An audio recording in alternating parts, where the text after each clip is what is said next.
the documentation was available or not.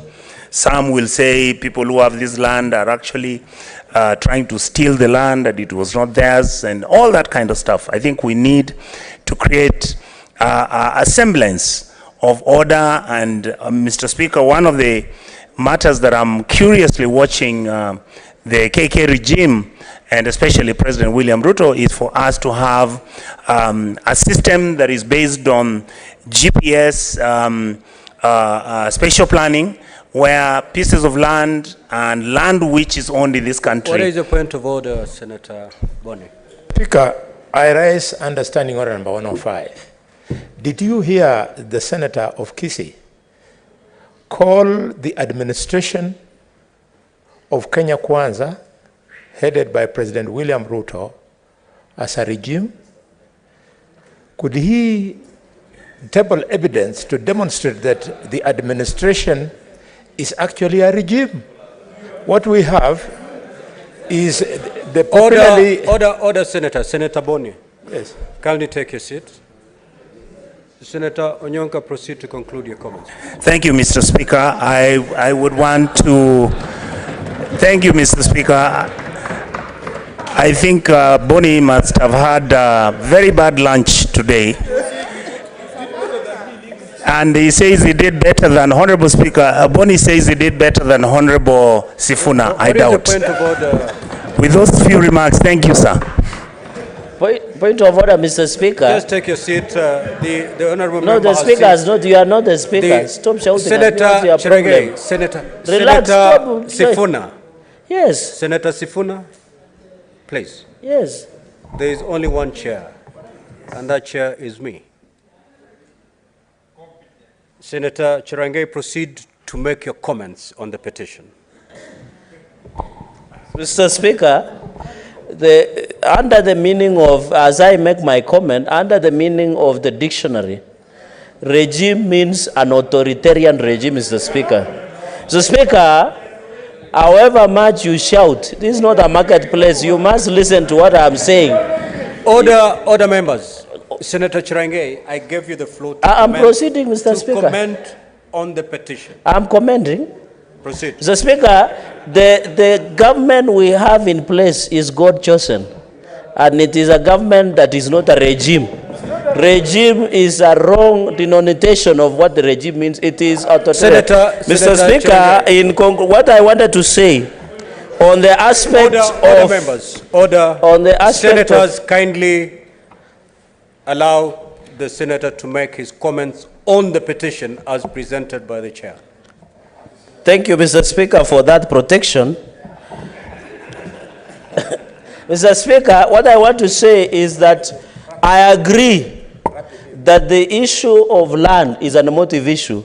And my law lecturer, Professor Tom Ojenda, will tell you in the book of conveyancing that land is an emotive issue, Mr. Speaker, because Professor Tom Ojenda, who taught me land law and conveyancing, wrote extensively about conveyancing matters in this country.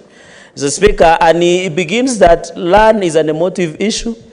Every African, Mr. Speaker, especially from where I come from, if you do not have land, you are nobody. You are not a man.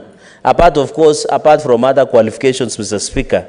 Mr. Speaker, I want to encourage communities to use alternative dispute resolutions. And we have established a mediation center in this republic, Mr. Speaker, especially on land matters. I'm happy, Mr. Speaker, when you look at Kimasa's quarters in Kapsabet law courts, they have won a case against Africa Produce of 350 acres.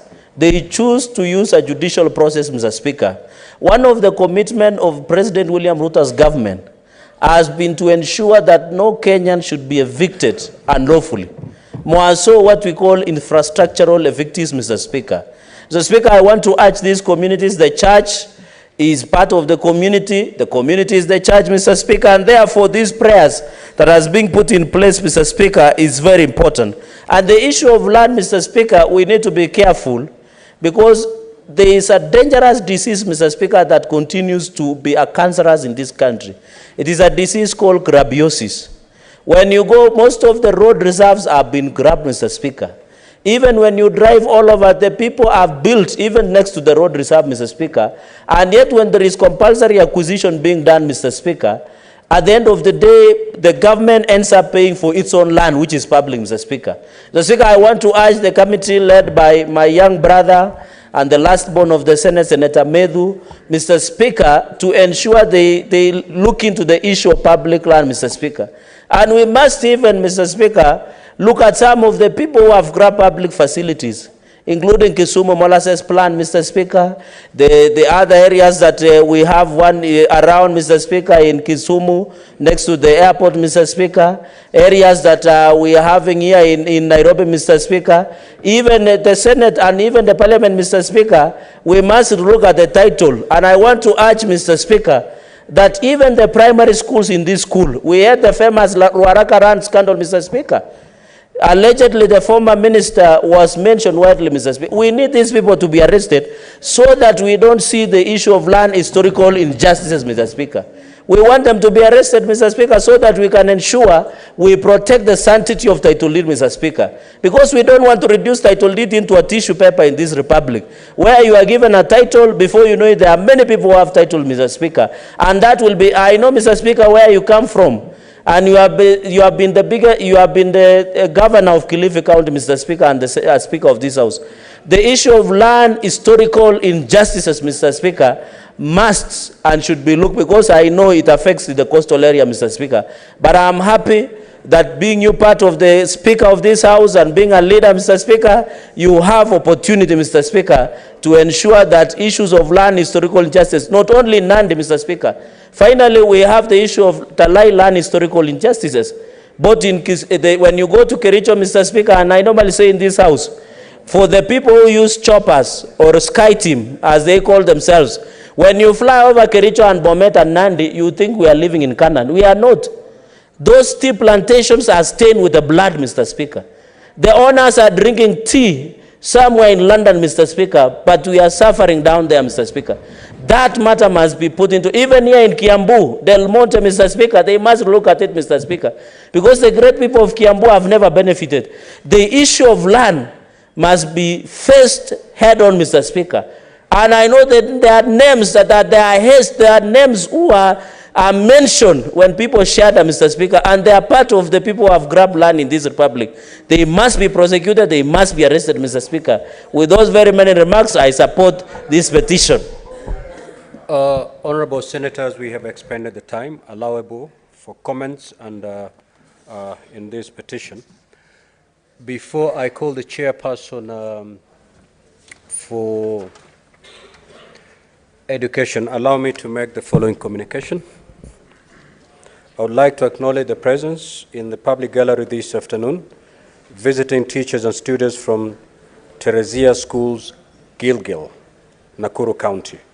The group comprises 4 teachers and 28 students who are in the Senate for a one-day academic exposition. Honorable Senators, in our usual tradition of receiving and welcoming visitors to Parliament, I extend a warm welcome to them, and on behalf of the Senate and on my own behalf, wish them a fruitful visit. Also, I would like to acknowledge the presence in the public gallery this afternoon, visiting teachers and students from Milimani Primary School, Nairobi County. The group comprises 5 teachers and 229 students who are in the Senate for a one-day academic exposition. In our usual tradition of receiving and welcoming visitors to Parliament, I extend a warm welcome to them, and on behalf of the Senate and on my own behalf, wish them a fruitful visit. Lastly, in the public gallery, we have 5 students, accompanied by 3 teachers from Sabis International School, Nairobi County, who are in the Senate on an education tour. Honorable Senators, in our usual tradition of receiving and welcoming visitors to Parliament, I extend a warm welcome to them, and on behalf of the Senate and on my own